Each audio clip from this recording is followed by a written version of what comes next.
Ahora sí, ya estamos grabando, pues bienvenidos, bienvenidas sean panas a una transmisión más leyendo Tsugumi de Banana Yoshimoto. Siendo esta va a ser la última transmisión de este libro, siendo que ya solo nos quedan 2 capitulillos, así que pues muchas gracias a todas las personas que nos han estado acompañando en esta transmisión, esto con una mención especial para las personas que han estado comentando en cada uno de los videos conforme los hemos estado publicando. Mi amiga eh, brasileiro, así como Fernanda, y creo que por ahí había otra persona que también nos comentaba. Ahí me vas a disculpar que no recuerde tu nombre de usuario. Si es la primera vez que estás aquí abajito en la descripción tienes la liga hacia todas las lecturas que hemos hecho a lo largo de este canal. Encuentras esta lectura en la página que dice 2026, a un lado de Estos vecinos, ensayo sobre la ceguera, la- los misterios de la taberna Kamogawa y la dependienta, librazos todos. Y pues ya saben, libros que hemos leído desde el 2024, así como en el 2025. Pero si tú ya eres recurrente aquí en el canal, pues te invito a que te suscribas si todavía no lo has hecho. Ya sabes que esta biblioteca la seguimos alimentando. Pero bueno, sin más preámbulos, sin más plétora para ya ir comenzando, esto es Tsugumi de Banana Yoshimoto, capítulo número 11, que se titula Una presencia. Vamos a ello. ¿Cómo pueden pensar que realmente quería matarlo? Solo pretendía asustarlo, darle un pequeño escarmiento. Y ustedes vengan a ser aspavientos. Son unas cagonas. Eso nos dijo a Yoko y a mí con sus ojillos burlones. No esperábamos otra cosa. Pero tuvieron que ingresarla a toda prisa. Le subió la fiebre, tuvo una insuficiencia renal y sufrió una desmejora general. No bien acabó su tarea, afloraron todos sus males y cayó redonda. La vi subir al taxi quejumbrosa y pensé que a cualquiera que hubiera cometido semejante desatino le habría sucedido lo mismo. ¡Qué estúpida! Justo cuando yo estaba a punto de irme. Tsugumi tenía la cara enrojecida y el rostro transido de dolor, y me habría gustado poder odiarla. Quería pasar más horas hablando con ella. Teníamos que volver a pasear con Pochi y despedirnos de la playa. Pensar en todo lo que ya no haríamos me puso muy triste. Al subir al taxi, la tía Masako murmuró: «Mira que llegas a ser estúpida, Tsugumi». Eso me dejó de piedra, pero entonces la tía Masako, que cargaba con una toalla y un cambio para Tsugumi, levantó la vista y me miró con una sonrisa, dándome a entender que no podíamos hacer más, que así eran las cosas. Le devolví la sonrisa y les dije adiós con la mano. El taxi partió envuelto en el sol otoñal. Kyoichi volvió al día siguiente de que la ingresaran. Me llamó y esa misma noche quedamos en la playa. ¿Has ido a verla?, pregunté sin saber muy bien por dónde empezar. Mientras estábamos allí envueltos en el rumor de las olas, se levantó un viento que traía algunas gotas de lluvia. En el mar las luces de los barcos se tornaron borrosas. Sí, pero se encontraba tan mal que no he podido quedarme mucho rato. Apenas hemos tenido tiempo de hablar. Contó Kyoichi, que se había sentado con los pies apoyados en un bloque de hormigón y tenía la vista fija en la superficie del mar.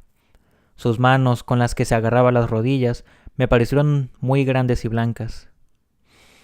No sé qué pretendía, siguió, y tampoco creo que hubiéramos podido impedir que lo hiciera. Finge con tanta habilidad que, si sospechas de ella, llegas a tener mala conciencia. Me eché a reír y a continuación le conté con calma toda la historia del hoyo y de las lágrimas de Yoko. Él me escuchó en silencio.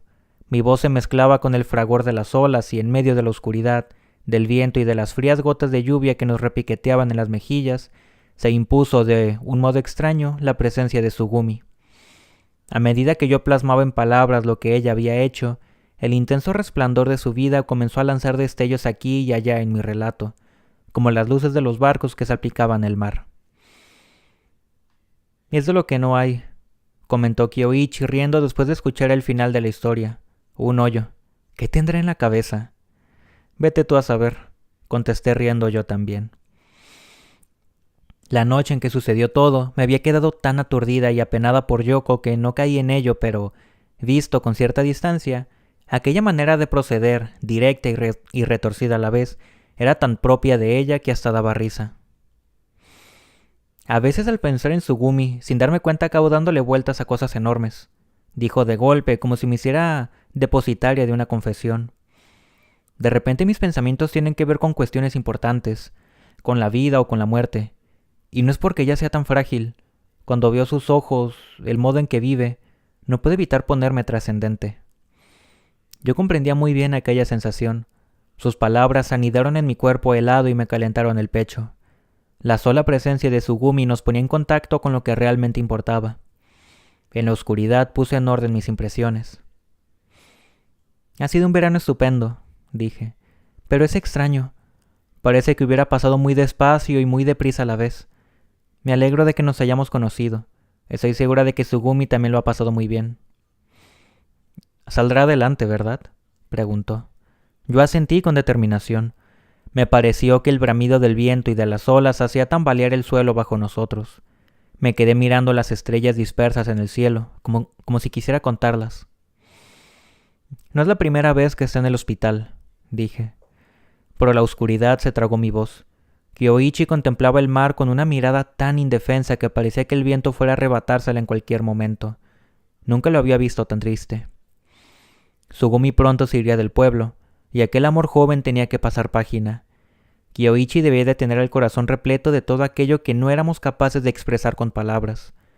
Yo no quería olvidar que, hacía muy pocos días, tan pocos que el recuerdo casi seguía al alcance de mi mano, estaban los dos paseando a los perros por la playa, días de una alegría que se había sumado a la playa con toda naturalidad. La belleza de aquella imagen se me quedó grabada en el corazón. Permanecimos allí sentados un buen rato, sin decir nada, hasta que se nos empapó el pelo. Mirábamos hacia alta mar con la certeza de que nos comprendíamos. Fui a verla un día antes de volver a Tokio. Para evitar las situaciones embarazosas propiciadas por sus excentricidades, la tía Masako había pedido que le dieran una habitación individual. Llamé a la puerta y como no contestó nadie, abrí y entré con sigilo. Sugumi dormía. Su piel blanca tenía el brillo de siempre, pero parecía aún más delgada. Miré sus ojos cerrados, sus largas pestañas y su pelo suelto sobre la almohada, y me pareció tan hermosa y pura como la bella durmiente. Me asusté. Era como si la Sugumi que yo conocía se hubiera desvanecido. «Despierta», dije rozándole levemente la mejilla. Abrió los ojos con un quejido y clavó en mis ojos aquellas pupilas grandes como dos joyas. «¿Y ahora qué quieres? Estaba dormida», protestó frotándose los ojos. Sonreí aliviada. «Vengo a despedirme», dije. «Me voy mañana. Ponte bien pronto». «¿Cómo puedes ser tan insensible?». Le costaba hablar, como si le agotara articular las palabras. No debía de tener fuerzas para levantarse y se quedó echada en la cama mirándome a los ojos. «Culpa tuya, tú te lo has buscado», le dije sonriendo. «Está bien», dijo y sonrió a su vez. Añadió: «Escucha, no voy a decírselo a nadie más, pero creo que estoy en las últimas. Me voy a morir». Sentí escalofríos y me apresuré a sentarme en la silla que tenía junto a la cama. «¿Qué dices?», contesté sin saber muy bien cómo tomarme lo que acababa de oír. «Pero si los médicos dicen que cada día mejoras, te retienen aquí para asegurarse de que seas completamente repuesta antes de volver a casa. Es una medida más psicológica que médica, y no una cuestión de vida o muerte. No sé por qué dices esas barbaridades». «Tú no te engañes», insistió muy seria, y veló sus ojos una sombra de tristeza que jamás le había visto. «Sabes muy bien que no me refiero a nada que tenga que ver con la vida o la muerte. María, a mí ya no me quedan ganas de nada. Sugumi, nunca me había sentido así», siguió con un hilo de voz. «No me interesa nada. Es como si hubiera perdido una parte de mí misma. Hasta ahora la muerte no me asustaba, pero ahora tengo miedo. Aunque intento animarme, solo me pongo aún más nerviosa porque no lo consigo. Por las noches no dejo de darle vueltas. Si no soy capaz de recuperar los ánimos, voy lista. No me queda dentro el más mínimo arresto y eso no me había pasado nunca. Ni siquiera soy capaz de sentir odio.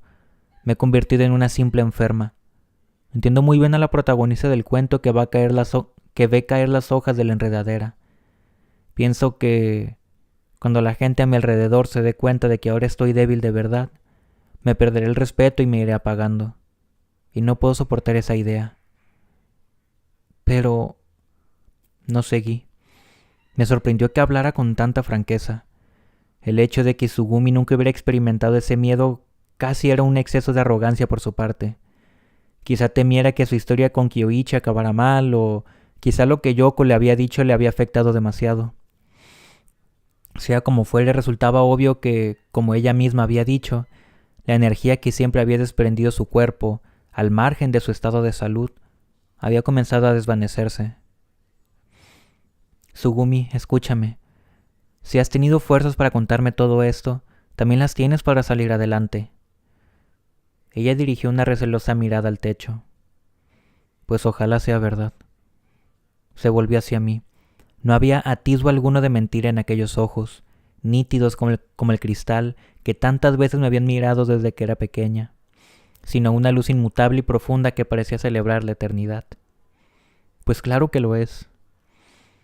Me sobrecogió que Tsugumi expresara por primera vez en su vida las mismas preocupaciones que la gente corriente. Pensé que si perdía su fuerza de voluntad, se moriría. Preferí no delatarme y me puse de pie para irme. Bueno, tengo que marcharme, dije. Vaya morro, se burló.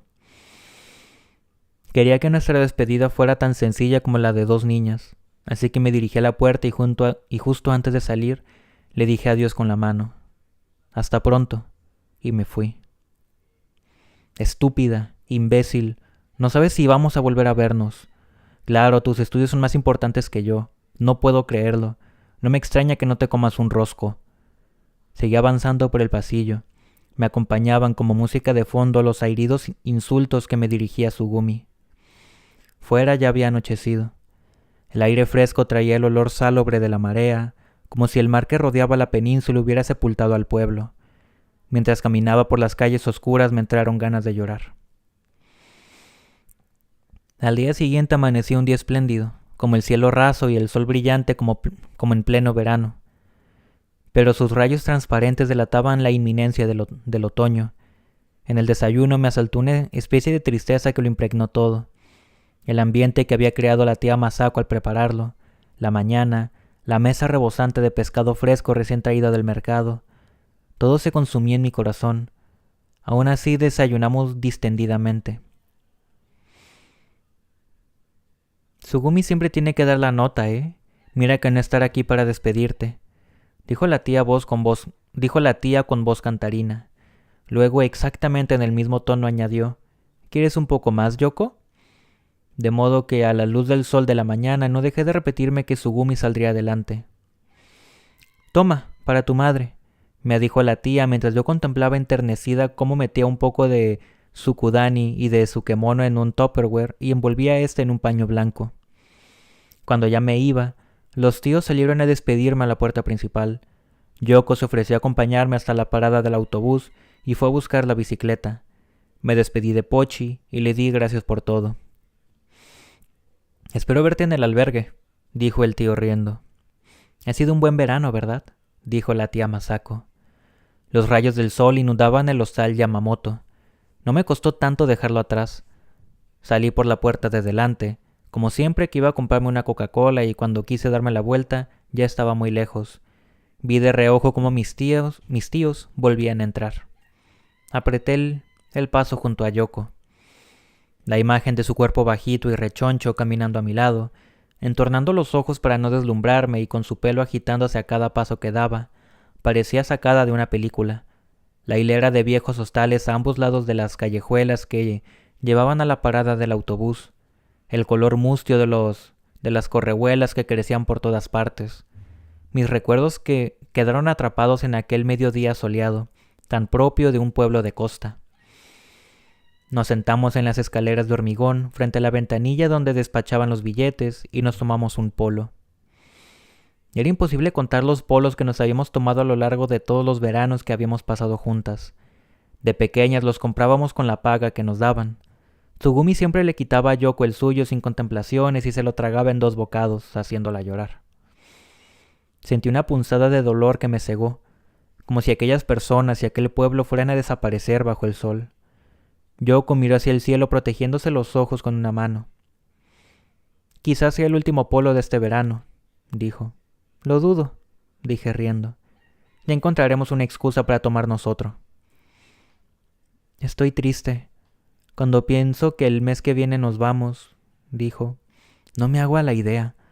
Supongo que hasta que no llegue el momento no me lo acabaré de creer», añadió serena, mirándome con una sonrisa, como si hubiera decidido que por lo menos aquel día no iba a llorar. «Las primas lo son para toda la vida», dije yo, «estén donde estén». «Sí, tienes razón, y también lo son las hermanas, ¿verdad?», bromeó ella. «Sugumi está un poco rara, ¿no?», la sondé. «A lo mejor no quiere marcharse de aquí, o quizás se cansó demasiado con todo aquello del hoyo». «No lo sé. No está igual que siempre. Es como si pensara demasiado. Delante de Kyuichi aguanta el tipo, pero cuando voy a verla, llamo a la puerta y nunca contesta. Entonces entro intentando no hacer ruido y siempre se asusta y se apresura a esconder algo bajo la sábana. Le pregunto qué hace, le digo que tiene que reposar, pero en cuanto salgo de la habitación para llenar la tetera, ella saca aquello y se pone a escribir». «¿A escribir?», me sorprendí. «Sí, está escribiendo algo, pero si no descansa un poco nunca se recuperará. La verdad no sé en qué piensa». «¿Y sigue con fiebre?». «Sí, le sube por la noche, pero vuelve a bajarla por la mañana». «¿Y qué escribe? ¿Poesías? ¿Una novela?», pregunté inclinando ligeramente la cabeza. Los conceptos de Sugumi y escribir no acababan de casar. «No tengo la menor idea», respondió ella con una sonrisa.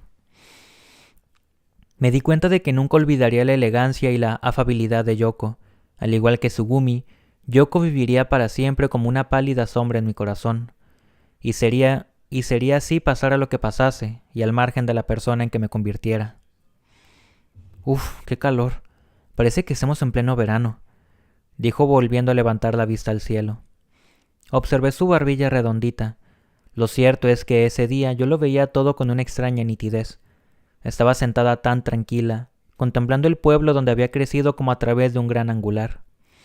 El autobús se acercó despacio. Mientras esperaba para subir, no pude sacudirme la tristeza de aquel luminoso mediodía. Pensé que si Sugumi hubiera estado allí, habría borrado aquellos cálidos rayos. Si hubiera venido, se habría burlado de nuestra tristeza. Mientras desde la ventanilla del autobús veía a Yoko decirme adiós con la mano y hacerse cada vez más pequeña, me di cuenta de que no había nada que deseara tanto como que Sugumi hubiera estado con nosotros, con nosotras. En Tokio llovía. No sé si se debió al cambio de tiempo, al frío que hacía o a toda la gente que había, pero cuando puse el pie en el andén de la estación que tenía más cerca de casa lo vi todo muy raro, como si flotara delante de mis ojos. Debía de ser cosa de mi estado de ánimo. Volví a casa, pero el paisaje que me rodeaba me pareció lejano, salido de un sueño. Después de respirar un mes el aire del mar me sentía muy viva. Mientras salía por las puertas de acceso y veía la ciudad, calada y gris, no sé muy bien por qué, me pareció que entonces empezaba mi verdadera vida. Descendí las escaleras arrastrando la maleta entre la muchedumbre y al llegar abajo encontré a mi madre esperándome. «Mamá», me sonrió. Llevaba el cesto de la compra en la mano. «He salido a comprar y he aprovechado para venir a recogerte. No llevas paraguas, ¿verdad?» «No». «Venga, vamos». Cuando comenzamos a caminar me di cuenta de que, a cada paso que dábamos, su presencia me devolvía a la realidad. «¿Y lo has pasado bien?» «Sí». «Te has puesto muy morena. Es que todos los días ha hecho buen tiempo. Se ve que Sugumi sale con un chico, ¿no? Tu padre no se lo podía creer». «Sí. Han pasado el verano juntos y se han hecho muy amigos. ¿Y ahora vuelve a estar en el hospital? Con lo bien que se encontraba últimamente». «Me temo que este verano se ha pasado un poco de rosca». La voz de mi madre sonaba serena bajo el paraguas que compartíamos. A medida que dejábamos atrás las calles y las tiendas y nos acercábamos a casa, noté la fuerza del calor de aquel verano en el pecho, y entonces pensé en Sugumi con más cariño que nunca, en Sugumi enamorada y en su sonrisa.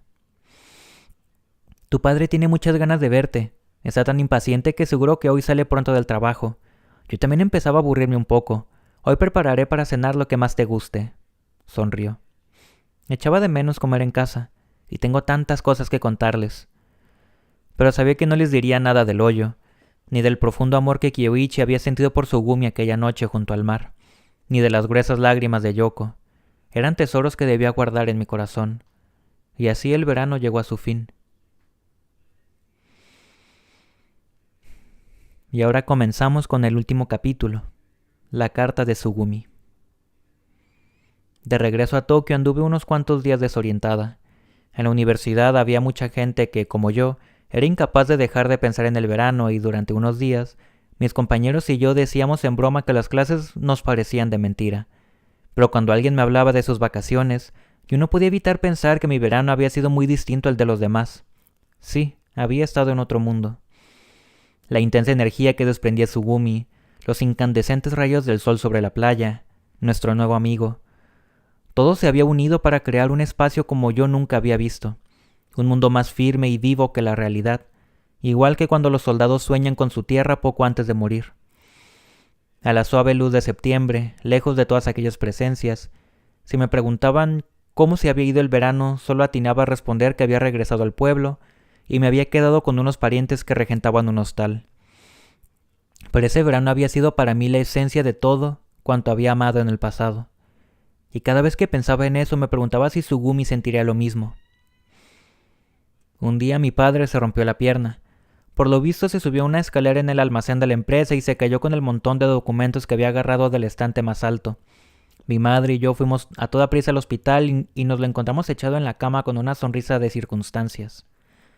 Aunque no sobrellevaba muy bien el dolor emocional, aguantaba muy bien el dolor físico. Mi madre y yo regresamos a casa más tranquilas. Mi madre agarró la ropa que necesitaba mi padre los 2 o 3 días en que permanecería ingresado, y volvió al hospital. Yo me quedé sola en casa, y entonces sonó el teléfono. Tuve el presentimiento de que no iba a ser una llamada agradable. Lo primero que me vino a la cabeza fue mi padre. Descolgué muy despacio. ¿Sí? Era Yoko. ¿Están tu madre o tu padre? No, mi padre se acaba de romper la pierna y está en el hospital. También es mala pata, bromeé. A Yoko no parece hacerle gracia. Sugumi no está bien, dijo. Me quedé sin voz. Recordé el día en que fui a verla al hospital, su palidez mientras insistía en que iba a morir. Y la verdad es que no solía fallarle la intuición. ¿Qué quieres decir con que no está bien? Acerté a decir finalmente. Hasta este mediodía los médicos dicen que saldría adelante, pero lleva inconsciente desde ayer por la noche y no lo ven claro. Tiene mucha fiebre y parece que ha empeorado. ¿Puede recibir visitas? Ahora no, pero mi madre y yo no nos movemos del hospital. La calma con que hablaba Yoko delataba que no acababa de asimilar lo que sucedía. De acuerdo, llegaré mañana a primera hora. Da igual cómo se encuentre, nos turnaremos para estar con ella. Dije a pesar de lo que sentía por dentro. Mi voz también sonaba sosegada, casi como una promesa. ¿Y Kiyoichi? Ya le he avisado. Ha dicho que venía enseguida. Yoko, dije. Si pasa algo, llámame inmediatamente, aunque sea en plena noche. Sí, claro. Y colgamos. Cuando llegó mi madre y se lo conté, decidió que dejaría a mi padre solo en el hospital y que vendría conmigo y preparamos nuestra maleta. Me llevé el teléfono a la habitación y lo dejé junto a la cama por si sonaba. Esa noche densa, yo tenía el sueño ligero. En aquel duermevela confuso, poblado de fragmentos de sueños que iban y venían, no dejé de sentir la presencia del teléfono ni un momento. Me acompañó toda la noche, frío y desagradable como un trozo de hierro oxidado. Yoko y Sugumi aparecían en todos mis sueños. Cada vez que veía a Sugumi en aquellas escenas asfixiantes e inconexas, me embargaba la sensación de vivir algo sagrado y tierno a la vez. Ella, como siempre, iba y venía por el hostal o por la playa con el ceño fruncido y soltando impertinencias, cosa que a mí me tranquilizaba, como siempre que estaba con ella. El sol de la mañana rozó mis párpados cerrados y me desperté entre gemidos. El teléfono no había sonado. Abrí la cortina preguntándome cómo estaría Sugumi. Hacía un día precioso. Había llegado el otoño. En el cielo se desplegaban hacia el infinito pinceladas claras de un azul verdoso y los árboles se mecían al viento. La serena fragancia del otoño lo impregnaba todo, creando un mundo diáfano y silencioso, Hacía mucho tiempo que no veía una mañana tan cristalina, y durante un rato contemplé distraída aquel paisaje. Era tan hermoso que dolía. Mi madre y yo decidimos que de todos modos iríamos, aunque no supiéramos cómo estaba. Mientras desayunábamos sonó el teléfono. Era la tía Masako. ¿Cómo está?, pregunté. Pues ya ves, comenzó ella y se echó a reír algo avergonzada. ¿Pero se encuentra bien?, insistí.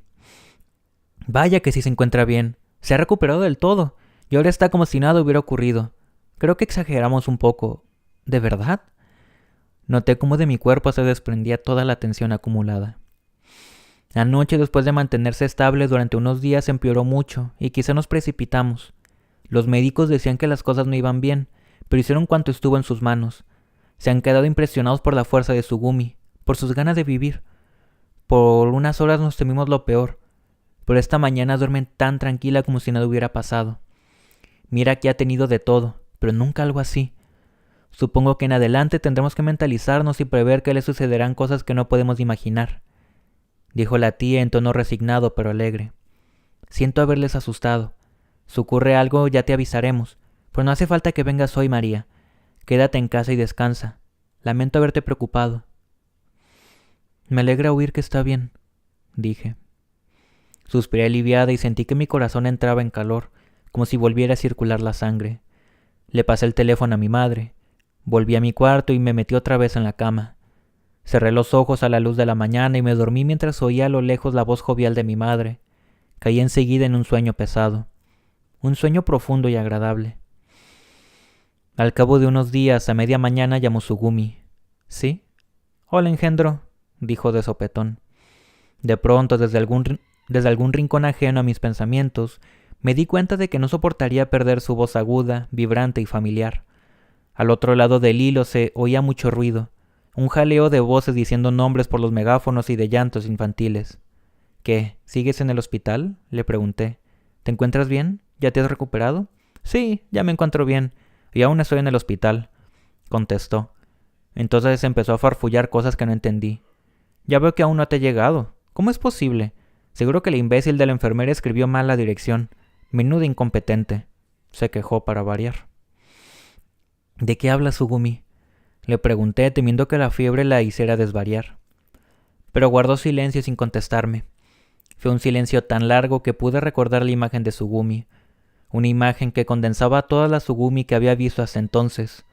Su pelo fino y suave, la ardiente luz de sus ojos, sus delgadas muñecas, las líneas de sus tobillos cuando iba descalza, los dientes tan blancos cuando sonreía, el ceño fruncido si se enfadaba, su cara mirando al mar, la playa brillante bañada por las olas. Tendría que estar muerta, dijo sin andarse con rodeos. ¿Se puede saber a qué viene esa tontería?, dije riendo. ¿Has salido de la habitación solo para soltarme eso? No seas estúpida. Te digo que casi me muero. Cuando estaba en coma, vi una luz muy intensa y sentí el impulso de ir hacia ella. Pero al acercarme se me apareció a mi madre muerta y me pidió que no fuera. Anda, no te enrolles. ¿Cómo iba a estar muerta tu madre?, le dije, feliz de comprobar que volvía a ser la Tsugumi de siempre. De acuerdo, me estaré enrollando y lo que tú quieras, pero te aseguro que estuve a las puertas. Cada día me sentía más débil y pensaba que no sobreviviría, dijo Tsugumi. Por eso te escribí una carta. ¿Una carta? ¿A mí?, me asombré. Sí, ya sé que da risa, pero ahora que he salido adelante, pero no puedo echarme atrás. La enfermera a la que se lo pedí dice que ya ha enviado la carta, así que no puedo recuperarla. Quisiera pedirte que cuando te llegue la tires sin abrirla, pero te conozco y sé que no lo harás, de modo que adelante. ¿Qué hago? ¿La leo o no? La idea de que Tsugumi me hubiera escrito una carta me aceleró el pulso. Sí, mujer, léela, dijo entre risas. Después de lo que he pasado me siento como si realmente hubiera muerto. Por tanto, lo que decía en la carta debe de ser cierto. Puede que a partir de ahora empiece a cambiar. Yo no sabía a qué se refería. Aún así sentía como si algo en mi interior sí lo comprendiera, y me quedé un buen rato callada. Entonces ella siguió. Ah, es aquí Kyoichi, te lo paso. Yo la llamé, pero ya no me oía. Vuelve a la habitación, gritó Kyoichi antes de ponerse al teléfono sin saber con quién hablaba. ¿Hola? Tsugumi seguía haciendo lo que le daba la gana. Ya debía de estar a mitad del pasillo camino de su habitación, con aquel cuerpecillo y tan estirada como una princesa. Sonreí al imaginarme la escena. «Hola, María», dijo Kiyoichi riendo. «Parece que Sugumi ha estado muy grave, ¿no?» «Sí, pero ya vuelve a ser ella. Imagínate, estuvo tan mal que no nos dejaban ni verla. Temimos lo peor», me contó. «Dale ánimos de mi parte. Oye, Kiyoichi, ¿crees que cuando ella se vaya del pueblo dejarán que acabe lo suyo?» Había soltado la pregunta sin darme cuenta. «Hasta que no estemos separados, no puedo decirte cómo irá. Pero lo cierto es que no hay muchas chicas tan decididas como ella. Es extraordinaria. Nunca olvidaré este verano. Aunque acabemos por dejarlo, su fuerza me ha marcado para toda la vida. De eso sí estoy seguro», dijo con serenidad. «Pero piensa que, aunque ya no existiera el hostal Yamamoto, estará mi hotel. Pueden venir siempre que quieran». «En ese caso doy por sentado que estemos donde estemos, seguiremos en contacto, como este verano». «Seguro que sí», dijo riendo. «Mira, acaba de llegar Yoko. Lleva un ramo de lilas. Vaya, ha tropezado con un enfermo. Te estoy disculpando. Bueno, ya está aquí. Te la paso». «¿Sí? ¿Quién es?» Mientras respondía a Yoko, se me ocurrió que aquello era como un desfile. Iban pasando uno tras otro. Me senté en una silla y seguí hablando con Yoko mientras miraba el cielo. El sol vespertino incidía en la habitación y ponía de relieve su forma cuadrada. Sentí que en mi interior, sin que hubiera ninguna razón evidente ni cobrara forma definida, crecía una determinación serena que me llenaba el pecho. Allí viviría a partir de entonces. Querida María, las cosas han ido como te predije. Quizás esta carta te llegue cuando ya estés de camino para asistir a mi entierro. Esta vez sí es como si llegara del buzón encantado. Los entierros en otoño son muy tristes, ¿verdad? Estos días te he escrito un montón de cartas. Escribía una, la rompía y volvía a empezar. No sé por qué me empeño en escribirte precisamente a ti. Supongo que de las personas que me rodean, tú eres la que mejor valora y comprende mis palabras. Estoy ahí a las puertas de la muerte, y el último deseo que me queda en el corazón es poder escribirte esta carta. Solo de pensar que todo el mundo se deshará en lágrimas inútiles y que cada cual esbozará la explicación que más le convenga sobre mí, me dan arcadas. Kiyoichi por su parte tiene muchas virtudes, pero el amor es una guerra, y más vale no mostrar nuestras debilidades hasta el final. Me pregunto cómo, siendo tan pánfila, siempre sabes valorar las cosas en su justa medida. No lo entiendo. A propósito, mientras he estado ingresada he leído una novela titulada La Zona Muerta. La empecé para matar el rato, pero me gustó tanto que no tardé en acabármela. Luego empeoré y me costaba respirar. Pero para alguien tan frágil como yo, ver cómo al joven protagonista las cosas se le ponían cada vez más negras fue toda una experiencia. La novela comienza con un accidente de coche, pero al chico no deja de sucederle más cosas y más desgracias, hasta que al final muere. El último capítulo son las cartas que deja a su padre y a su novia. Cartas desde la zona muerta. Al leerlas hasta lloré un poco, y me dio tanta envidia que alguien pudiera escribir cartas así y hacerlas llegar a otro, que decidí escribirte. Durante los días que me dediqué a cavar el hoyo para aquel mocoso, pensé en muchas cosas, para pasar el rato mientras cavaba. Y entonces aquella noche, al oír las sandeces de Yoko, que si sigue por ese camino se quedará para vestir santos y si no fuera a morirme para cuidar de mí, de repente tuve una revelación, como si pudiera ver mi propia silueta. Me di cuenta de que solo era una chiquilla pálida y delgaducha que había logrado sobrevivir gracias a la gente que la rodeaba, y que solo pensaba en sí misma, en sus caprichos y en sus berrinches. Supe que si no me espabilaba viviría así toda la vida. Claro que no me arrepiento de nada, y que ya hace tiempo que sabía eso. Pero mientras apuraba al máximo mis fuerzas, me recreaba pensando en ello, y a los pocos días comprendí que pronto moriría. Lo cierto es que cavar un hoyo como ese debe de ser agotador incluso para alguien que esté en plena forma. Creo que elegí la tarea más indicada para hacer la última. Además, como lo cavé en el jardín de los vecinos, tenía que ir con cuidado de que no me descubrieran. Solo trabajaba de noche. Lo fui haciendo poco a poco, llevándome la tierra sin que nadie me viera. Al acabar me fijé en que era muy hondo y en que aún así, si levantabas la vista se veían las estrellas. La tierra estaba dura y me llené las manos de heridas, pero trabajé cada noche hasta el alba. Desde el fondo del hoyo, veía cómo el cielo clareaba y cómo se apagaban las estrellas desde el pequeño círculo que había abierto. y a pesar de estar extenuada no dejaba de pensar. Para que mi madre no me descubriera al encontrar la ropa sucia, cada noche me ponía el bañador y me echaba encima la misma chaqueta enfangada. Entonces me di cuenta de que no recordaba haberme puesto nunca el bañador para bañarme en el mar. Y cuando íbamos a la piscina de la escuela yo me quedaba sentada mirando. De hecho ni siquiera sé nadar a crawl. Y también me di cuenta de que cada mañana, cuando íbamos al colegio, perdía el aliento en mitad de la cuesta, y de que nunca había participado en aquellas largas ceremonias matutinas. En esos momentos no era consciente de ello, porque hasta entonces, en vez de mirarme estas piernas esmirriadas, miraba al cielo. Me cuesta respirar y me pesa el cuerpo, como si me aplastara el futón. Apenas pruebo lo que me dan. Solo me apetecen los sukemono que me trae mi madre. Es de risa, ¿verdad, María? Hasta ahora, por muy mal que me encontrara, siempre sentía que había una parte de mí que seguía viva, pero esta vez he agotado mis reservas. Y si te soy sincera, me paso el día quejándome, y no soporto las noches.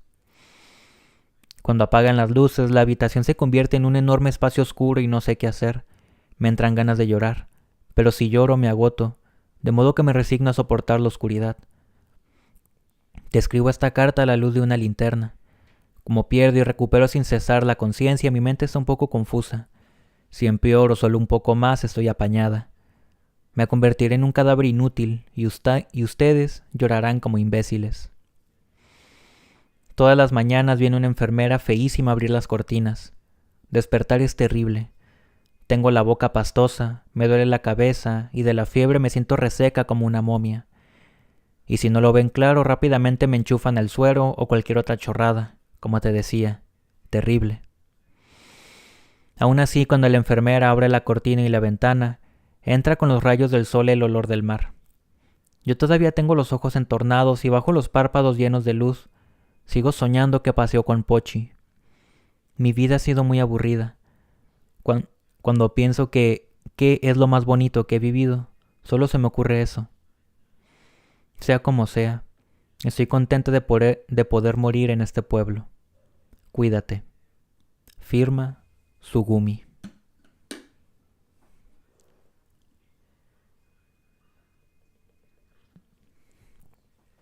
Y esto fue el fin de Sugumi, de Banana Yoshimoto.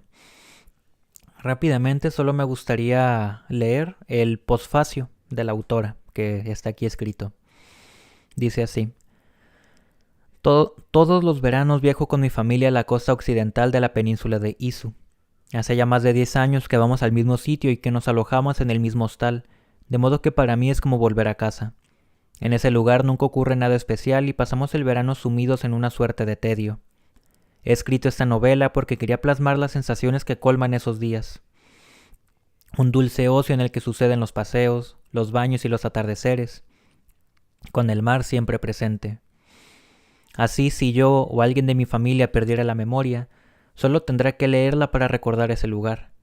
Y otra cosa, Sugumi soy yo. Con ese carácter no podía ser de otro modo. He disfrutado mucho escribiendo este libro. Quiero expresar mi agradecimiento a todos los integrantes de la editorial Chuo Corón, a la redacción de Marie Claire y sobre todo a Ken Yasuhara. Dedico la novela a Yoko Kaneshima, que ha inspirado el personaje de Yoko, y a Yoko Yamamoto, responsable de la hermosa ilustración de la cubierta de la edición japonesa. Muchas gracias por leerme. Banana Yoshimoto. Y supongo que por mi parte, pues también te doy gracias a ti por estar escuchando esta y las demás historias.